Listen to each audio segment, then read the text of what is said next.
हिच्यातून काय दिसतो? चंद्र दिसतो. आता एक प्रश्न, न्यूटनचा गतिविषयक नियम शिकलेत ना? किती नियम आहे? तिसरा नियम पाठ आहे, छोटा आहे तो सगळ्यांना पाठ असतो. तिसरा नियम सगळ्यांना पाठ असतो, इक्वल अँड ऑपोजिट रिएक्शन. तर याच तत्वावर रॉकेट काम करतं. मग आपला आज रॉकेट सायन्स का सांगतो या गोष्टी? 12वी सायन्स नंतर रॉकेट सायन्सला खूप महत्व आले. आज आपल्या महाराष्ट्रातले विद्यार्थी खूप कमी आहे.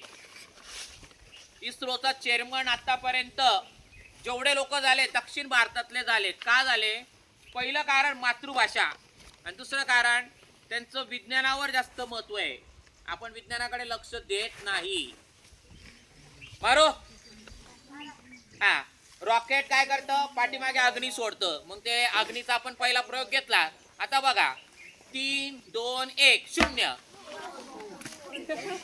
न्यूटनच्या गतिविषयक तिसरा नियम.